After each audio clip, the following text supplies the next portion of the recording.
December ತಿಂಗಳಲ್ಲೂ ಹೊಳೆ ಪಕ್ಕದಲ್ಲಿ ಕೂತಿದ್ರು ಈ ತರ ನಾವು ಬೆವಿತಾ ಇದೀವಿ ಅಂದ್ರೆ ಲೆಕ್ಕ ಹಾಕಿ. ಇದೇನು ಮಲೆನಾಡೋ ಮರುಭೂಮಿನೋ? ಎಲ್ಲದಕ್ಕೂ ಲೆಕ್ಕ ಹಾಕಿ. ಮೊನ್ನೆ ಬಂದು ಭೇಟಿಯಾಗಿದ್ದ ಪ್ರಾಣೇಶ, ಏನು ನಮ್ಮ ಕ್ಲಾಸ್ಮೇಟ್ ನಾಗರತ್ನ ಅದಳ ಏನಾಯ್ತು? ಬಸ್ ಸ್ಟ್ಯಾಂಡ್ನೇ ಭೇಟಿಯಾಗಿದ್ಲ. ಹೌದಾ? ಅಲ್ಲ, ನಾವು ಸ್ಕೂಲ್ ಓದೋ ಮುಂದೆ ಹೆಂಗಿದ್ಲಪ್ಪ? ಹಿಂಗಿದ್ಲು. ಈಗ ಹಿಂಗಾಗ್ಯಾಳ ಮರಯ್ಯ. ಅಲ್ಲ, ಓದೋ ಮುಂದೆ ಹಿಂಗಿದ್ದಕಿ ಹಿಂಗಾಗ್ಯಾಳ ಅಂದ್ರ ಲೆಕ್ಕ ಹಾಕ. ನಾನೇನ್ ಲೆಕ್ಕ ಹಾಕ್ಬೇಕ್ರಿ? ಆಕೆ ಒಯ್ದು ತೂಕ ಮಾಡ್ಬೇಕಾ ನಾನು? ಲೆಕ್ಕ ಹಾಕ, ಮಾತಿಗೊಮ್ಮೆ ಲೆಕ್ಕ ಹಾಕು. ನಾನು ಈ ಊರಿಗೆ ಬಂದಾಗ ಆಫೀಸ್ನಲ್ಲಿ ಸೂಪರ್ಡೆಂಟ್ ಆಗಿದ್ದೆ, ಇವತ್ತು ಪ್ಯೂನ್ ಆಗಿದ್ದೆ, ಇವತ್ತು ಸೂಪರ್ಡೆಂಟ್ ಆಗಿ ಕೆಲಸ ಮಾಡ್ತಾ ಇದ್ದೀನಿ ಅಂದ್ರೆ ನನ್ನ ಶ್ರಮ ಅದೆಷ್ಟಿರಬೇಡ, ಲೆಕ್ಕ ಹಾಕಿ. ದೀಪಕ್ ಪ್ರಭು ಇವತ್ತು ಬೆಳಿಗ್ಗೆ ಎಷ್ಟು ಗಂಟೆಗೆ ಇದ್ದಾರೋ ಗೊತ್ತಿಲ್ಲ, 2 ಜನರ ತಂಡ, ಕಲಾವಿದರ ತಂಡನ ಇಡುಗುಂಜಿ ಕರ್ಕೊಂಡೋದ್ರು, ಅಲೆಮನೆ ಕರ್ಕೊಂಡೋದ್ರು. ಬೆಳಗ್ಗಿಂದ ಏನ್ ತಿಂದಿದಾರೋ ಗೊತ್ತಿಲ್ಲ, ಆದ್ರೂ ಅಡ್ಡಾಡ್ತಿದಾರಂದ್ರೆ ಲೆಕ್ಕ ಹಾಕಿ. ಬರೀ ಲೆಕ್ಕ ಹಾಕಿ ಲೆಕ್ಕ ಹಾಕಿ.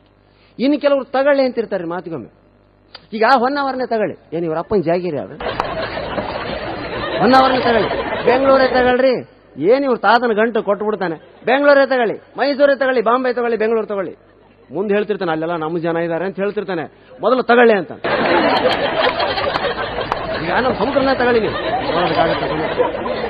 ಬಿಡ್ರಿ ನನ್ನೇ ತಗೊಳ್ರಿ. ನಾನು ಇಲ್ಲಿ ಬಂದಾಗ ಏನಿದೆ, ಬರೀ ಪೈಜಾಮ ಜುಬ್ಬಾದ್ಮೇಲೆ ಬಂದವನು ಹೊನ್ನಾವರಕ್ಕೆ. ನಾನು ಇವತ್ತು 4 ಸೈಟ್ ಮಾಡಿದ್ದೀನಿ, 2 ಮನೆ ಮಾಡಿದ್ದೀನಿ ಅಂದ್ರೆ ನನ್ನ ಮಕ್ಕಳನ್ನೇ ತಗೊಳ್ಳಿ. ಬೇಡಲೇ ಅಪ್ಪ ಅಂದ. ಬಿಡಿ ನಾನು ಹೇಳ್ತೀನಿ ತಗೊಳ್ರಿ.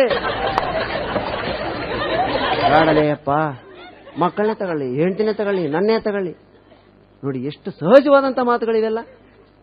ಈ ಮಾತುಗಳಲ್ಲಿ ಇಷ್ಟು ಹಾಸ್ಯದಂತ ನಮ್ಗೆ ಅನಿಸುತ್ತಾ? ಆಡುವಾಗ ಸಹಜವಾಗಿ ಆಡ್ಬಿಡ್ತೇವೆ, ಇವನ್ನ ನಾವು ಹುಡುಕ್ತೇವೆ, ನೀವು ಮರ್ತು ಬಿಡ್ತೀರಾ. ಹುಡುಕಿ ಅವನ ಜ್ಞಾಪಕ ಇಟ್ಕೊಂಡು ಪೋಣಿಸಿ ನಿಮ್ಮ ಮುಂದೆ ಹೇಳ್ತೀವಿ, ನೀವೆಲ್ಲ ಕೂತ್ ಕೇಳ್ತೀರಾ ಸ್ನೇಹಿತರೆ. ಅದಕ್ಕೆ ಓದಬೇಕು ಮನುಷ್ಯ. ಓದುವ ಹವ್ಯಾಸ ನಮ್ಮಲ್ಲಿ ಇವತ್ತು ನಿಲ್. ಟಿವಿಗಳ ಬಂದ ಮೇಲೆ ನಾನು ಎಷ್ಟೋ ಕಡೆಗಳಲ್ಲಿ ಹೇಳ್ತೀನಿ, ಓದ್ರಿ ಓದ್ರಿ ಓದ್ರಿ ಅಂತ. ಯಾರು ಓದಲ್ಲ. ಕೆಲವರು ಓದ್ತಾರೆ, ಪ್ರಾಣೇಶ್ವರ ಹೇಳಿದಾರೆ ಓದ್ಬೇಕು. ಎಲ್ಲಿ ನಿದ್ದೆ ಬರ್ತಾ ಇಲ್ಲ ಒಂದು ಪುಸ್ತಕ? ನಿದ್ದೆ ಬರ್ತಾ ಇಲ್ಲ ಒಂದು ಪುಸ್ತಕ? ಬೇಡ ಸ್ವಾಮಿ, ಹಾಗಿದ್ರೆ ಓದ್ಬೇಡ, ದಯವಿಟ್ಟು ಓದ್ಬೇಡ. ನಿದ್ದೆ ಬರಬಾರದು ಅಂತ ಓದಿ. ಕಾದಂಬರಿಗಳನ್ನ ಓದೋರಿಲ್ಲ. ಚುಟುಕು ಸಾಹಿತ್ಯ ಬಂದದ ಸ್ನೇಹಿತರೆ, ನಿಮಗೋಸ್ಕರ 2 ಲೈನ್ ನಮ್ಮ ಡುಂಡಿರಾಜದಲ್ಲೇ ಶ್ರೇಷ್ಠರು. 300 ಪುಟಗಳಲ್ಲಿ ಹೇಳೋದನ್ನ 2 ಲೈನ್ನಲ್ಲಿ ಹೇಳ್ತಾರೆ. ಅನುಪಮಾ ನಿರಂಜನ್ 300 ಪುಟಗಳಲ್ಲಿ ಹೇಳಿದ್ರು ಅದನ್ನ. ಸರಳ ನಟರಾಜ್ ಲವ್ ಮಾಡಿ ಮ್ಯಾರೇಜ್ ಆಗಿ ಮಕ್ಕಳ ನಡುವೆ ಸುಖವಾಗಿದ್ರು. 300 ಪುಟ ಬರೆದಿದ್ದಾರೆ. ಎಲ್ಲಿ ಭೇಟಿ ಆದ್ರು, ಹೇಗೆ ಕಾಫಿ ಕುಡಿದ್ರು, ಎಲ್ಲಿ ಹೋದ್ರು, ಏನಾಯ್ತು, ಹೇಗೆ ಮಾತಾಡಿದ್ರು, ಹೇಗೆ ಇಂಟರ್ಕಾಸ್ಟ್ ಮ್ಯಾರೇಜ್ ಆಯ್ತು, ಮನೇಲಿ ಹೇಗೆ ವಿರೋಧ ಬಂತು, ಎಲ್ಲ ಇದೆಲ್ಲ 300 ಪುಟ. ಏನು ಮಾಡಿದ್ರು? ಇಷ್ಟು ಮಾಡಿ ಅವರು ಮಕ್ಕಳ ನಡುವೆ ಸುಖವಾಗಿದ್ರು ಅಷ್ಟೇ. ಇದನ್ನ 3 ಲೈನ್ನಲ್ಲಿ ಡುಂಡಿರಾಜು. ಅವಳು ರಸ್ತೆಯಲ್ಲಿ ಸಿಕ್ಕಳು, ನನ್ನ ನೋಡಿ ನಕ್ಕಳು, ನಮಗೀಗ 2 ಮಕ್ಕಳು.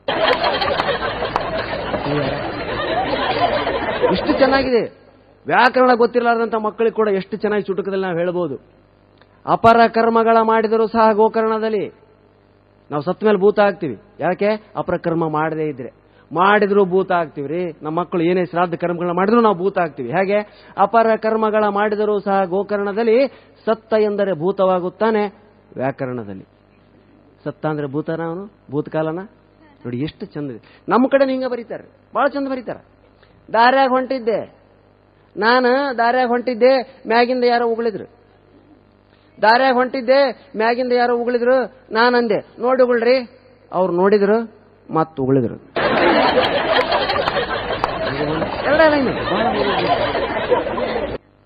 ಇದ್ದಲ್ಲಿಯೇ ಹೋಗಿ ನೋಡಬೇಕು. ವಿಂಧ್ಯಗಿರಿ, ಹಿಮಗಿರಿ, ನೀಲಗಿರಿ. ಹೌದಾ? ಅವು ಇದ್ದಲ್ಲೇ ಹೋಗಿ ನೋಡ್ಬೇಕು ನಾವು. ವಿಂಧ್ಯಗಿರಿ, ಹಿಮಗಿರಿ, ನೀಲಗಿರಿ ಮರ ಇದ್ದಲ್ಲಿಯೇ ಹೋಗಿ ನೋಡಬೇಕು. ವಿಂಧ್ಯಗಿರಿ, ಹಿಮಗಿರಿ, ನೀಲಗಿರಿ. ನಾವಿದ್ದಲ್ಲಿಯೇ ಸುತ್ತಲೂ ಕಾಣುವುದು ಗೂಂಡಾಗಿರಿ, ಚಮಚಾಗಿರಿ, ದಾದಾಗಿರಿ. ನೋಡಿ ಎಷ್ಟು ಅರ್ಥಪೂರ್ಣ ಇದೆ. ಬಹಳ ಚೆನ್ನಾಗಿದೆ ಸ್ನೇಹಿತರೆ ಚುಟುಕು ಸಾಹಿತ್ಯ. ಬಹುಶಃ ನಮ್ಮ ಇವತ್ತಿನ ಸ್ಪೀಡ್ ಜೀವನದಲ್ಲಿ ಇದು ನಮ್ಮ ವರದಾನ. ಅಷ್ಟನ್ನಾದ್ರೂ ಓದಿ ನಾವು ಹೊರಗಡೆ ಹೋಗೋಣ. ಓದೋದಿಲ್ಲ. ಅಸಾದುಲ್ಲಾ ಬೇಗ್ ಅಂತ ನಿಮ್ಮ ಶಿವಮೊಗ್ಗದ ಕವಿ, ಕನ್ನಡದ ಬಗ್ಗೆ ಎಷ್ಟು ಸ್ವಾರಸ್ಯಕರವಾಗಿ ಬರೀತಾರೆ. ಗಂಡು ಹೆಣ್ಣಿನ ಬಗ್ಗೆ ಎಷ್ಟು ಸ್ವಾರಸ್ಯಕರವಾಗಿ ಬರೀತಾಳೆ. ಗಂಡು ಹೆಣ್ಣು, ಪತಿ ಪತ್ನಿಯವರು ಅವರೆಷ್ಟು ಸುಂದರವಾಗಿ ಬರೆದು. ಮೊದಲು ಕನ್ನಡದ ಬಗ್ಗೆ ಹೇಳ್ತೀನಿ. ರಾಯಚೂರಿನಿಂದ ಮೈಸೂರಿನವರೆಗೂ ಕೆಂಪೇಗೌಡ ಸರ್ಕಲ್ ಮೂರ್ತಿ ಕೆಳಗಡೆ ನಿಂತಿದ್ರು ಅಸಾದುಲ್ಲಾ ಬೇಗ್. ನೋಡಿದ್ರು ಬೆಂಗಳೂರಿನಲ್ಲಿ ಎಲ್ಲೂ ಕನ್ನಡ ಇಲ್ಲ ಸ್ವಾಮಿ. ಹೌದಾ? ಬರೀ 32% ಕನ್ನಡಿಗರಿದ್ದಾರೆ ಅಂತಲ್ಲಿ. ನೋಡಿ ಹೌಹಾರುವಂತ ವಿಷಯ. ಮೊನ್ನೆ ಕೇಳಿ ಗಾಬರಿ ಆದೆ ನಾನು.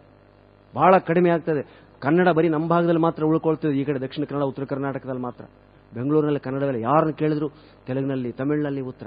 ನಾವು ಹಾಗೆ ಇದೀವಿ. ತಮಿಳ್ನವ್ರು ಏನೋ ಅಡ್ರೆಸ್ ಕೇಳ್ತಾನೆ, ಸ್ಟ್ರೇಟ್ ಪಂಗ್ ಲೆಫ್ಟ್ ಕಟ್ ಪಣ್ಣಂಗ ರೈಟ್ಲ ಪಾತ ಅದ ಇವರೇ ಹೇಳ್ತಾರ. ಅದು ಅವನ್ಯಾಕೆ ಕನ್ನಡ ಕಲಿತಾನೆ?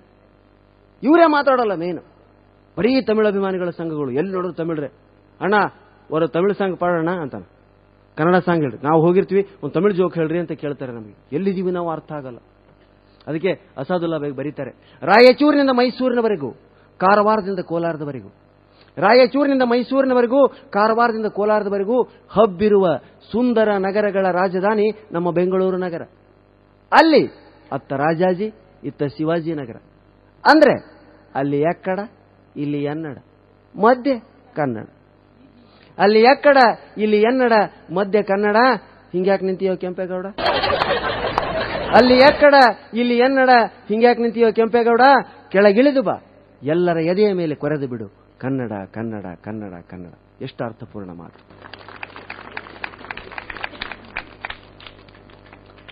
ಪತಿ ಪತ್ನಿ ಅವರು ಅಂತ ಬರೀತಾನೆ ಕವಿ.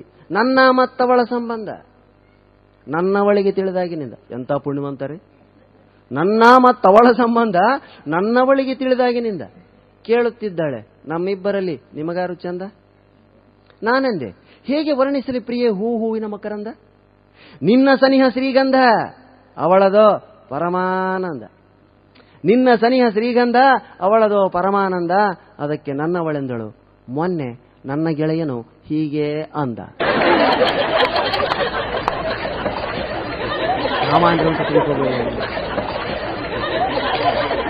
ಜೀವನದಲ್ಲಿ ನಾವೇನನ್ನಾದರೂ ಸಾಧಿಸಬೇಕಾದ್ರೆ ಅಧ್ಯಯನ ಬಹಳ ಮುಖ್ಯ. ಅಧ್ಯಯನ ಮನುಷ್ಯನನ್ನ ಮೇಲಕ್ಕೆ ತರ್ತದೆ. ಓದು ಬಹಳ ಮುಖ್ಯ. ಮೂಕಂ ಕರೋತಿ ವಾಚಾಲಂ. ಅದೇ, ನಾನೇನು ಮಾತುಗಾರನ ಹುಟ್ಟಿನಿಂದ? ಏನೂ ಅಲ್ಲ. PUC ಓದ್ತಿರ್ಬೇಕಾದ್ರೆ ನಾನು ಎದ್ದು ನಿಂತ್ಕೊಂಡು ಹೆಸರು ಹೇಳ್ಬೇಕಾದ್ರೆ ಕಾಲುಗಳು ನಡುಗ್ತಾ ಇದ್ದು. ಇವತ್ತು ಭಾಷಣ ಮಾಡಿನೇ ಬದುಕ್ತಾ ಇದ್ದೇನೆ. ಹೇಗಾಯ್ತು?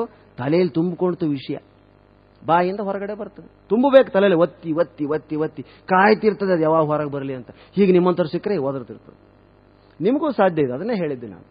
ಪರೀಕ್ಷೆಗೆ ಓದಿ ಹೋಗ್ಬೇಕು. ಓದ್ದೇ ಹೋದ್ರೆ, ಒಬ್ಬ ಓದ್ದೇ ಹೋಗಿದ್ದ, ಪ್ರಶ್ನೆ ಪತ್ರಿಕೆ ಬಿಡಿಸಿದ, ಗಾಬರಿ ಆಗಿಬಿಟ್ಟನ್ರಿ. ಏನು ಪ್ರಶ್ನೆ? ಭೀಮನು ದುರ್ಯೋಧನನನ್ನು ಹೇಗೆ ಕೊಂದನು? 2 ಪುಟಗಳಿಗೆ ಮೀರದಂತೆ ಬರೆಯಿರಿ. ಸತ್ಯ ಬಾಂಧವ, ಒಂದು ಲೈನ್ ಓದಿಲ್ರಿ ಅವನು, 2 ಪುಟ ಬರೀಬೇಕು. ಭೀಮನು ದುರ್ಯೋಧನನನ್ನು ಹೇಗೆ ಕೊಂದನು? 2 ಪುಟಗಳಿಗೆ ಮೀರದಂತೆ ಬರೆಯಿರಿ. ಬಂಡ ಅವನು, ನಮ್ಮ ಕಡೆ ಅವನು. ಶುರು ಮಾಡಿದೆ ಉತ್ತರ.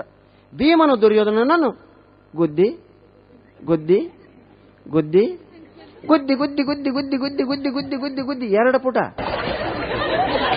2ನೇ ಪುಟದ ಕೊನೆಗೆ ಗುದ್ದಿ ಗುದ್ದಿ ಕೊಂದನ. 2 ಪುಟಕ್ಕೆ ಪುಟಾನೂ ಆಯ್ತು, ಓತ್ರಕ್ಕೆ ಓತ್ರನ. ಇದು ಆಗಬಾರದು ಸ್ನೇಹಿತರೆ. ಓದಬೇಕು. ಕೆಲವರು ಮಾತಾಡ್ತಿರ್ತಾರೆ, ನೋಡ್ಬೇಕು ನೀವು. ಇವತ್ತಿನ ದಿವಸ ಹಿಂಗೆಲ್ಲ ಹಿಡಿತಿರ್ತಾರೆ.